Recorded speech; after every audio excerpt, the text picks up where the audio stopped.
आप सभी को मेरा नमस्कार। मैं प्रवीण सोनी अपने यूट्यूब चैनल पर आप सभी का स्वागत करता हूं। आज HPSC PGT कंप्यूटर साइंस 2023 के जो न्यू एस्टेट कैंडिडेट हैं उनको लेकर के एक ऑर्डर जारी हुआ है कोर्ट की तरफ से। इन्होंने कोर्ट के द्वारा केस करके ये मांग की थी कोर्ट से कि इनको जो प्रोसेस में है, जो भर्ती कंप्यूटर साइंस की PGT की भर्ती, उसमें शामिल होने का अवसर दिया जाए। तो एक आपको बताना चाहूँगा कि पहले भी एक ऐसा ही केस हुआ था और उसको डिसमिस कर दिया गया था किसी कारण से। फिर से कुछ दिन पहले ये कोर्ट केस डाला गया होगा और आज इसका ऑर्डर जारी हुआ है।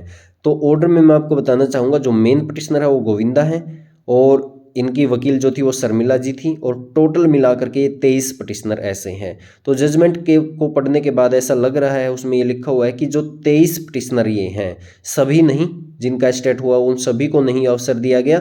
अभी तक केवल 23 पिटिशनर को ही अवसर दिया गया कि वो 23 पिटिशनर मैनुअली या प्रोविजनली अपना जो फॉर्म है वो HPSC में भर सकते हैं।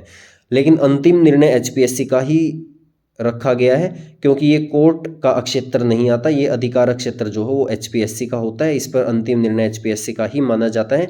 लेकिन मैं आपको बताना चाहूँगा, HPSC PGT की जो भर्ती थी उसमें भी सेम ऐसा ही हुआ था, और जो जजमेंट आया था उसमें भी जो अंतिम अधिकार क्षेत्र वो HPSC का ही रखा गया था। और ये भी कहा गया है इस ऑर्डर के अंदर कि यदि 3 महीने के अंदर HPSC ऐसा निर्णय नहीं लेता तो 25,000 का जो फाइन है वो याचिकाकर्ता को देना होगा। तो अगर मैं आपको मोटा मोटा बताऊं तो मेरे हिसाब से ऐसा ही है कि इनको अवसर मिल गया है और ये मैनुअली अपना जाके फॉर्म भर सकते हैं। मेरी वैसे गोविंदा जो इसके पिटिशनर है उनसे भी बात हुई है और उन्होंने भी बताया है कि स्पीकिंग ऑर्डर भी इसमें था, और जज साहब ने यही कहा है कि इनको अवसर दिया जाए।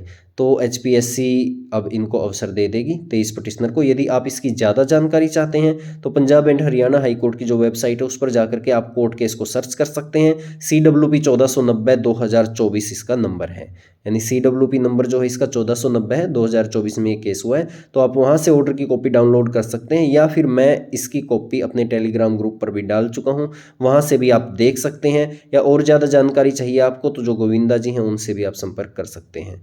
तो फिलहाल के लिए इतना ही था, और ऐसी अपडेट्स के लिए चैनल को सब्सक्राइब जरूर कीजिएगा। आप सभी का धन्यवाद।